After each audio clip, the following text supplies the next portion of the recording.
Hello everyone and welcome to the latest All Out Football podcast, where we'll be discussing football's unfortunate problem with racism. I'm delighted to say I'm joined today by sports journalist Mosope Ominiyi, who will be helping dissect one of the dark sides of the beautiful game. So we'll just start by telling you what we're all about. All Out Football is an opinion-based platform sharing podcasts and feature articles on the sport. You can find us on our website at www.alloutfootball.co.uk or on Twitter or Instagram using our handles at alloutfootball_. So let's get to it. Start off the bat here. Mo, does football have a major problem with racism, do you think? Yes, definitely. I think people like to say that it's gone down a bit in recent years, but you can see that there's a lot of instances where that's not the case. Yesterday, even, Bellingham, his last game for Birmingham, he was getting racial abuse. So I think it's one of those where you can say in some places it's decreasing and in other places it's quite clearly not. So it's a tough one to try and deal with because they're trying to put measures in place to try and reduce the issue and try and increase awareness. But I think that's easier said than done. Yeah, I mean, it seemed like the sport was making steps with obviously campaigns and things from like UEFA and other like corporations, and it seemed like we were improving. But recently, social media, especially, people are just getting racially abused, left, right, and centre, and it's becoming probably more frequent now than ever, and it's becoming really severe. So could you tell us? Obviously, you've played football your whole life. Have you ever experienced any sort of racism playing? Yeah, I mean, it's one of those things where, like, from a young age, you're told to like deal with it in the right way. So instead of react negatively, kind of understand that things might be seen differently from a different perspective to your own. So I think that in a way is sad, but that's kind of the reality that we live in. So like my parents would tell me from a young age to not react angrily or aggressively when you're confronted by stuff like that. Instead, to try and take more of a what's the word? Not like sympathetic, because obviously it's not that sort of racist behavior is not supposed to be tolerated, but to take more of like an empathetic approach and understand where that is coming from, kind of thing. So let's say, for instance, when I was younger, there might have been instances where, let's say, for instance, a parent of a child or a manager or a coach or on the opposing team, they would like say stuff to try and throw me off my game. And obviously, race, it's not something that I can change. So that's an easy excuse to try and distract me or upset me. And if they see that I react in a negative way to that, just like you see now with fans doing it all around the world, I think if that happens, then if you react badly to it, they'll say, yeah, let's do it some more.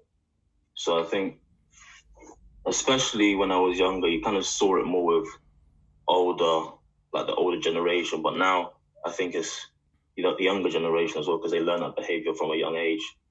So, yeah, I think it's difficult, but it's one of those, really, I think. Yeah, I mean, is it? Do you think it's just a case of parents passing these sort of views down generations, and then it almost becomes sort of too late to fix people? And do you think that if these sort of generational things are being passed down, and there's groups like the English Defence League and even our own Prime Minister and the American president has been accused of racial comments. Do you think racism is just an inevitable part of sport and life? I mean, it's easy for the old-fashioned, the much older generation to just have those sort of views because that's what they were brought up on in the 1950s, 1960s, or even before that. So I think that kind of behavior, it would be learned from the younger generation, but obviously education needs to be important. It needs to be one of those things where you understand the history of racism, why it's not good to be racist, not just to black people, or to just everything in general. And I think, what was the other question? Well, do you think it's inevitable? Do you think there'll always be racism in our society? I mean, I don't want to be cynical, but I don't see how when it get to a stage where it's completely eradicated, that makes sense. Obviously, it will get to a point where it's less and less, hopefully. But I think, like I said before, if people can see that you're going to get a reaction from it from someone when you're racist, just like for instance with hate speech, and like if I message a famous person and spout a lot of hate speech, and you, for instance, you praise them a lot, they won't see the praise, they'll see the hate. So if I am being racially abused and I'm not going to see their praise because I'll say, oh, I expect that. But when I see something I don't expect, that's going to get a reaction from me that I don't want. So I don't know. I think, obviously, I hope that's the case. Hope it does get eradicated, but I don't see that happening anytime soon. Not in our lifetimes, at least. No, I completely agree, unfortunately. But the great thing about this Black Lives Matter campaign during the past 2 months is it's got conversations starting, and conversations like this where we're recognizing the problems in our society with racism that were kind of swept under the carpet before. So it's great that we're having these conversations, and as you said, hopefully one day racism as a whole will be eradicated. But for now, we need to minimize it as much as possible. And I'm just moving on. So yeah, during our time studying sports journalism at university, you brought to my attention that sports broadcasters will tend to only describe black footballers or black athletes in general, not just football. You just using phrases like pace and power, and not really giving them other attributes which they certainly deserve, which other sort of white players get. And it's only the other day I told you about, I was watching Portsmouth versus Oxford, and it was Dan Angie, the guy who came off the bench I told you about, and the first thing the commentator said was, oh, he's going to bring a lot of pace and power to the game. And not only is that lazy journalism, because obviously there's a lot more to his game than that, and you clearly haven't researched the player enough. It's also, it's a stereotype, which it's just no real need for it. Yes, he may have a lot of pace and power, which a lot of black and a lot of white players have, but there's so much more to his game, and so much more to so many players' game in terms of creativity, in terms of composure, in terms of loads of different sides to being a footballer. And I spoke to you, and I said it I thought that you always had it as a bit of a joke, and you always kind of just recognised it as a joke, and it didn't really. I didn't really understand the impact it had on you, but obviously when you said, "Oh, it's quite a serious thing to me because it does affect me," and that's absolutely right, because it's subtle racial stereotypes like that which just aren't helping racism in society at all. So what kind of impact do those comments have on yourself? I mean, it's not just like myself in particular, it's on a wider scale, everyone, because I think once you get that repetition of pace and power and strength, and obviously you have those attributes, but they shouldn't be the principal attributes that you always look to describe specifically black players with, like Pogba or Kante, that they're fast and they're very strong, and they use those attributes to help them get to where they are. Obviously, everyone uses those attributes. It's not like those are the only ones that black players have that makes them as good as or better than their peers. That's not the case. I mean, Pogba's one of the best players in the world. No one talks about his creativity, but they want to talk about how he misses penalties and he has all these flashy haircuts and he drifts through games. And obviously, to an extent, the criticism of him is justified. But at the same time, there's a time and a place for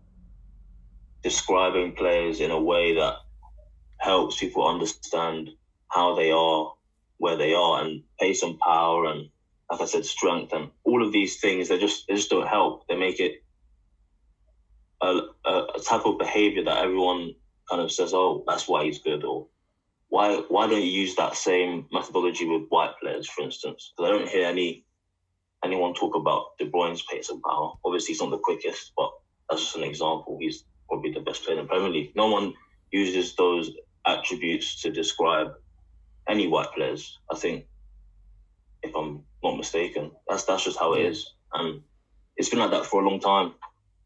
And that's the thing. It's just an easy thing to describe players with. It's an easy thing to describe and tar everyone with the same brush. So even yesterday, Naby Keita, they said, "Oh, he's quick, but he needs to score more goals." It's like he's not the quickest. Obviously, he's got a good turn of pace over 10 years, but that is just like that's not why they bought him for his speed. Like it's lazy, and because people just keep saying it and repeating it over and over again, it becomes what's the word? It becomes something that everyone kind of gets accustomed to, and that's wrong. But yeah, it becomes sort of ingrained in society, I guess. Because if I'm honest with you, Mo, it was I was completely oblivious to it. And until you mentioned it, I did not notice at all any sort of subtle racism or racial stereotypes in broadcasting. But it's only when that you brought it to my attention that I recognised it, and I completely see where you're coming from. But it's lazy. It's something that needs to be brought to people's attention because it's not just football. It's all sports where elite athletes, world class athletes that have a massive impact on people's lives and their sports are only praised for their pace and power, which is absolutely ridiculous. It's just tedious. Like I said, it's not something that me personally, as a joke, like I would say, because I know that people say it. So I'd say, oh, the reason why he scored that, or the reason why is because he got paid. Obviously, but at the end of the day, it's one of those things where it's a continuation of, and it's not just happened overnight. It's just been going on for years. So I think back to what I was talking about earlier, education is important to understand that these sort of things, it's not, what's the word?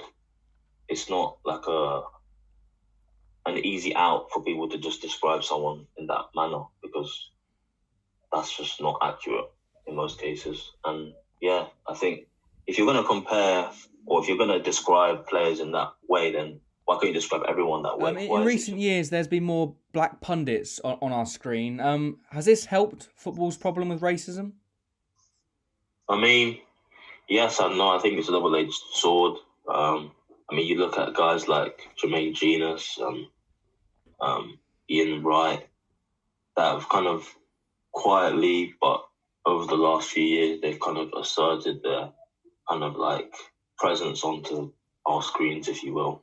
And I think, in a way, it's good because obviously they're showing that, there's life after football and whatnot, and there's more exposure on TV and in broadcast. But I said to you before that when you strip it back and you look from afar, you can see a lot of them. I don't know if it's maybe their attitude or what they've been told to do, but a lot of them are kind of like a bit jokey and a bit like, I don't know what you call them, like trying to be comedians. I don't know if it's like a behavior that they feel they need to try and show to people, or they want people to kind of laugh with them or what. But Ian Wright, sometimes, even obviously he's beloved and whatnot, but even he sometimes is a bit of a joker.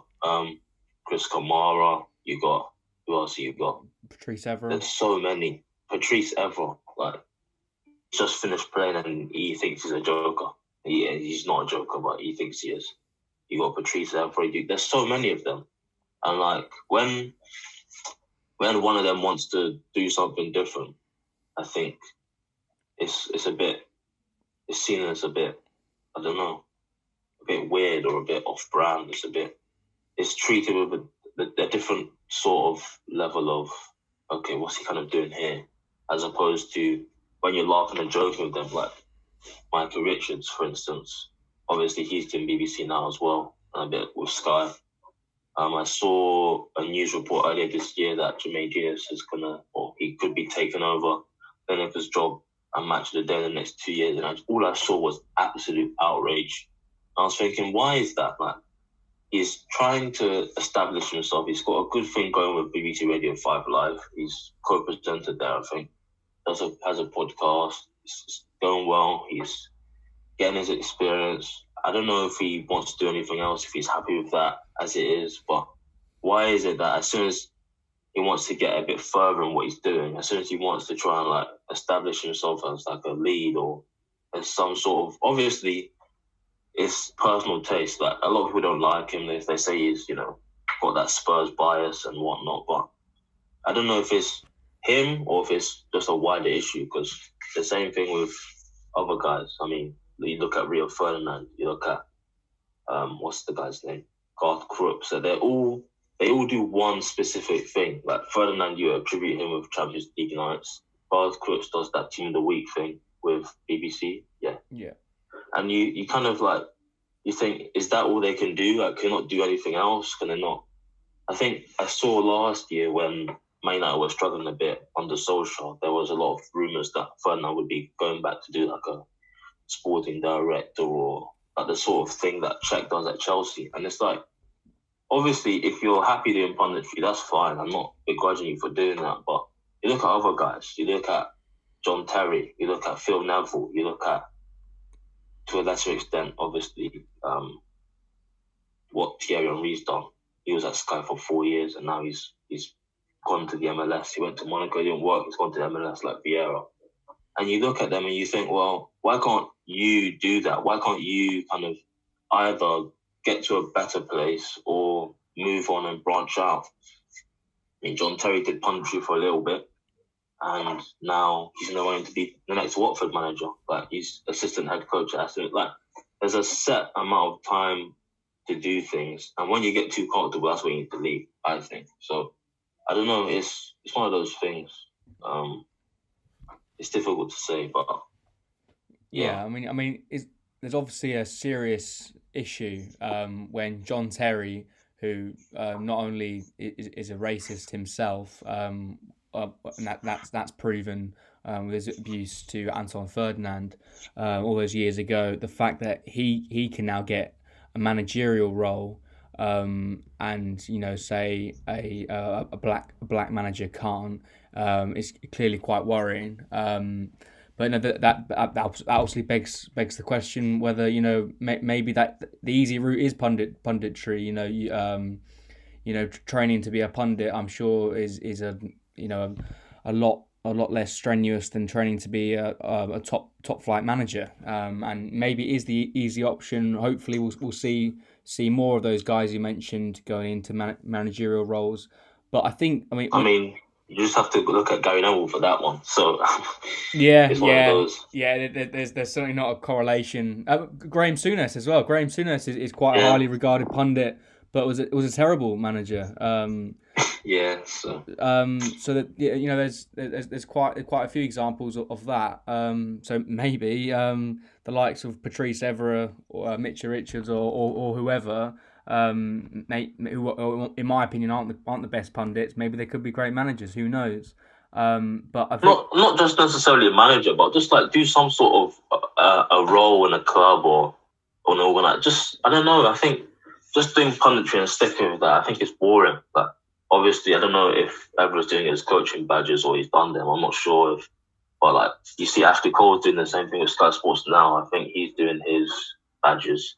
And Joe Cole, he was at BT Sport last year. I think he left at the end of last year or the start of this year because he wants to be a manager as well. So it's like, I think it gets to a point of punditry where obviously when you're an expert, you can kind of like fake it till you make it for the first few months because, But I think a lot of them, they go in, they do a little bit, everyone's like, oh, look how knowledgeable we, and they just leave. Like, look at Mourinho, look at Slaven Bilic during the World Cup. Like, these are just two examples that you just do it for a little bit, and you just go on to something better. Like, yeah, I don't know why they're just being comfortable there. I don't know. It's a bit weird. But, yeah, I think it is a comfortable position to be in, a pundit. But I can probably count on one hand. Obviously, it's subjective, but I think the majority could only count on one hand decent pundits. In the game, you think the likes of Gary Neville. Jamie Carragher has certainly improved recently. I guess he's highly regarded.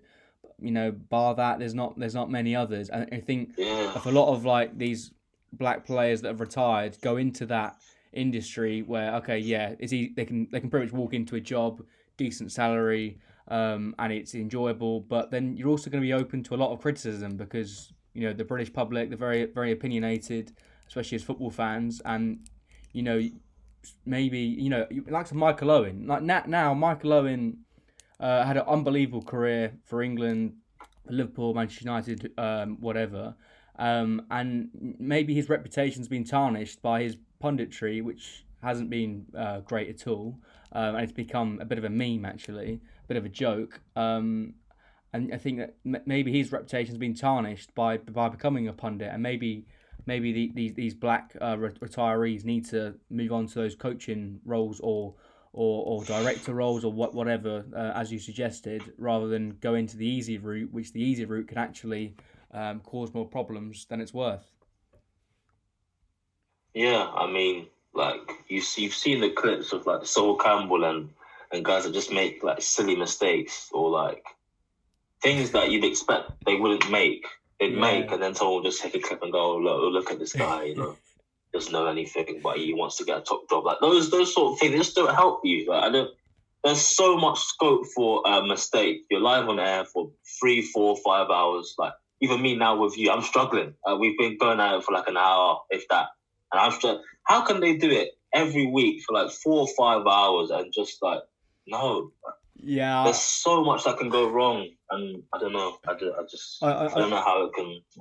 Unless it's short and sweet, I don't know how it can boost your reputation long term. To be honest, I know the clip you're alluding to. It's something I can literally watch on repeat because we know more than most. As sports journalists that have operated in a newsroom environment, that it's under the lights, under the cameras. It's really really quite daunting, and mistakes happen. But nowadays in social media and small little clips. Yeah, it's brutal and it's unforgiving because you make one mistake and no one will ever forget about it because people will always remind you of that. And that is a brilliant example of his his punditry career kind of being tarnished because of that one little mistake that he made. It's a minor mistake, but it's one that people will never ever forget. There's a few of them as well online. So it's like, he wants a top job, but he doesn't know what his team is or he doesn't know about it. So I don't know, man. Like, it's frustrating, but at the same time, there's not much you can do right now apart from just like I said, acknowledge what it is for what it is and try and get to the next point without too much trouble. Look at Thierry Henry. I think he boosted his reputation by doing that thing with Sky. And then he went to Monaco, had to rebuild it after that, and he's come back now, trying to do what Vieira's doing. But I don't see that many other people trying to do this, go for the same route, if that makes sense. I don't know if it's because they're too comfortable or they don't want to push themselves or they're afraid of rejection or whatnot. But Thierry Henry, I don't know if there's many others like him that would do the same thing. So I don't know, it's difficult, definitely. Yeah. Different players have different attributes. I don't know why it's just black players have this and that's all they have. I don't get that. No, I completely agree. Unfortunately, in the game, moving on to a different issue, you see very few black captains these days and black managers. The exception being Sol Campbell. He's at a few stints. Chris Hughton, others as well, but it's a very very small number of people. Do you think that's just by chance, or do you think there's something more underlying to that? I mean, for the black captains one, I can't really answer that, to be honest, because obviously you could argue that different players have different leadership skills, so it would depend on the manager and the team and whatnot. So I can't really answer that quite convincingly. But as for the managers, I think it's one of those where you have to ask yourself: are they getting the right opportunities? Are they first of all, are they applying for jobs? if they aren't, why are they not? And if they are, why are they not getting those jobs? And once they're in the jobs, are they given a platform to kind of do their work efficiently? Are they given the right treatment? Are they given the right backing? For instance, Darren Moore at West Brom. You can just look at his story. I don't need to speak about that. You can look at Chris Hughton, the way he's been treated at different clubs. Obviously, I think it was Sterling said about Campbell and Cole, comparing them to Lampard and Gerrard. Obviously, those are completely different examples, but you can kind of see where he's getting at. I think it's one of those where you need to see what's happening and try and ask the questions to try and get to the bottom of why things are the way they are, because there is an imbalance. But I don't think that we're going to get anywhere by just watching it happen. We need to talk about these things. We need to discuss them and see what the problem is and try and resolve it, to be honest. Yeah, I mean, I think the worst case sort of scenario would be when sort of like positive discrimination comes in, when you see it in happening in South African rugby, where there's like a quota or a certain amount of black players in every squad, and it ended up being, the black captain Sia Khaleesi turned around and said, it's not great because it becomes like a charity. It just becomes like you're putting or you're giving managerial jobs to black managers for the sake of it, rather than hugely talented managers who actually deserve that spot. So that's not really something that we want, is it?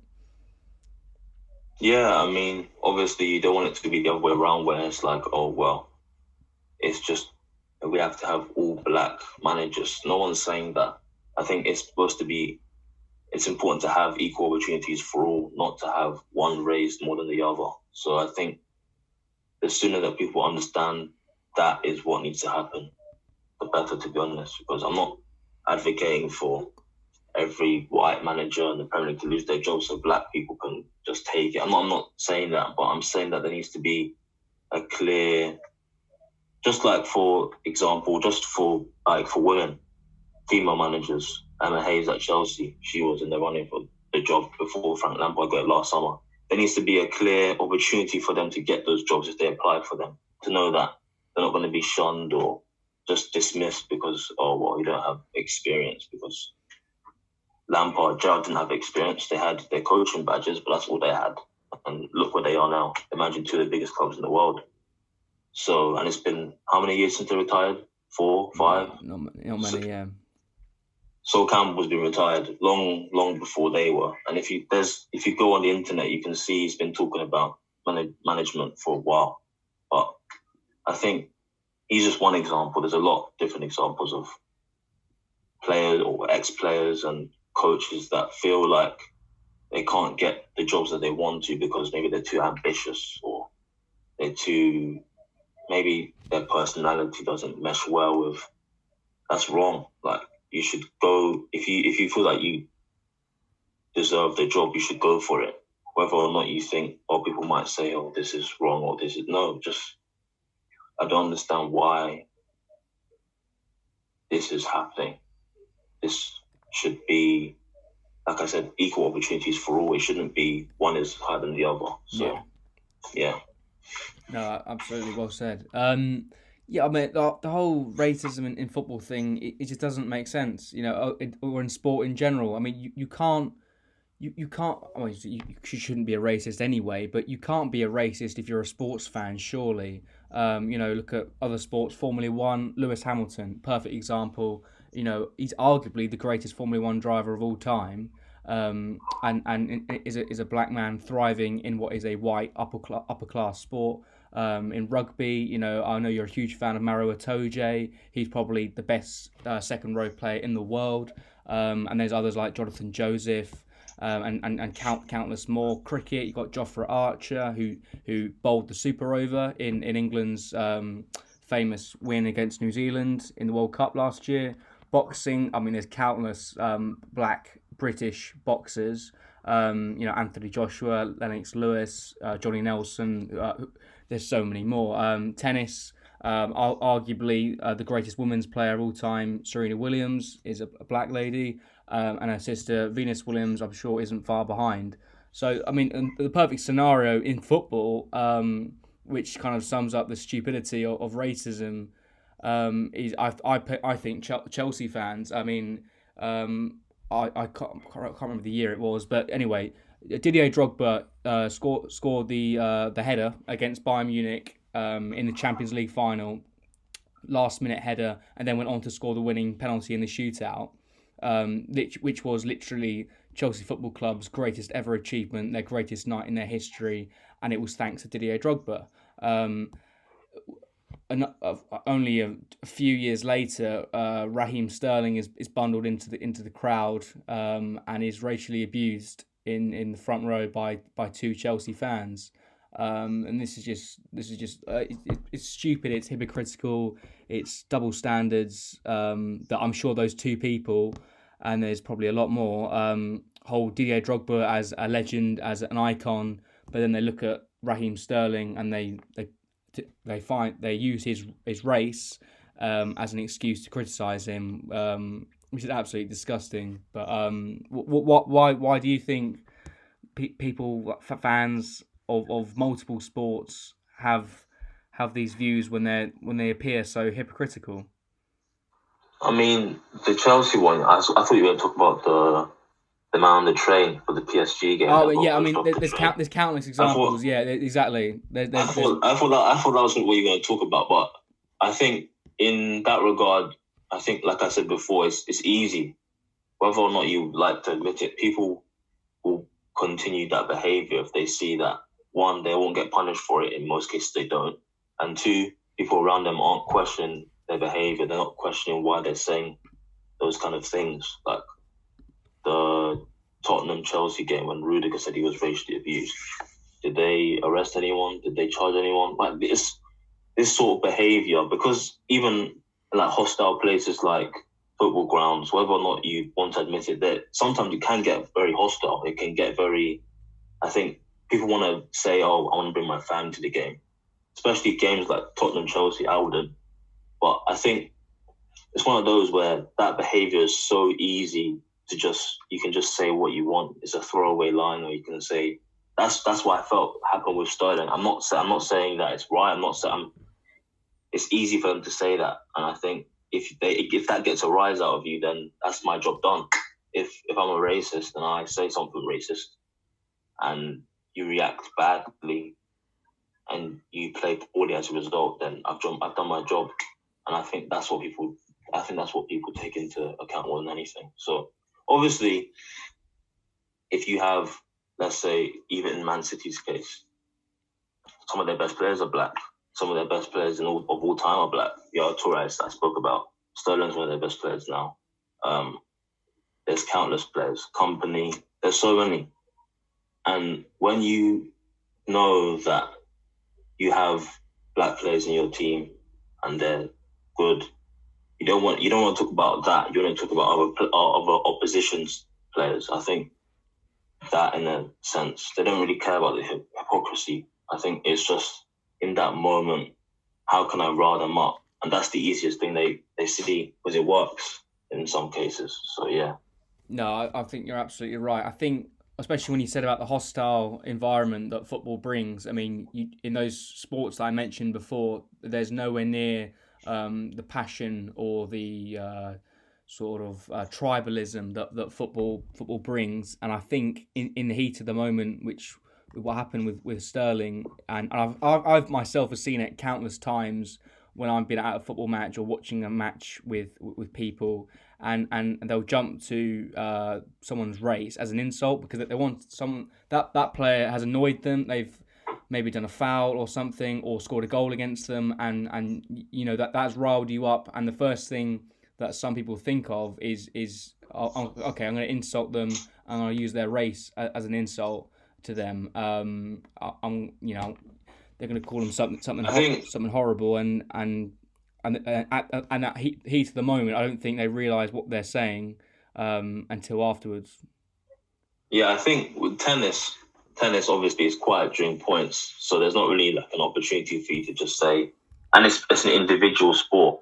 It's either singles or doubles. There's not really a team sport where you can say, oh, this person's not doing their job, this person is.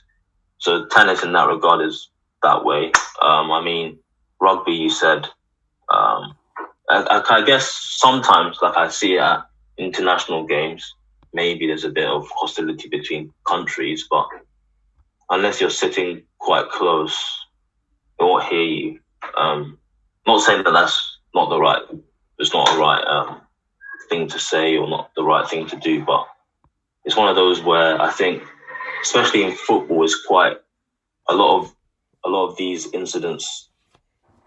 I don't think the people around them are questioning the behavior. I think if that happens, then they'll think twice before they do it, kind of thing. So it's difficult because obviously I can't speak for whoever was in the crowd at the time, but you just look at, there's loads of different incidents that happen on a regular basis. A lot of them don't get reported because what's going to happen? Nothing.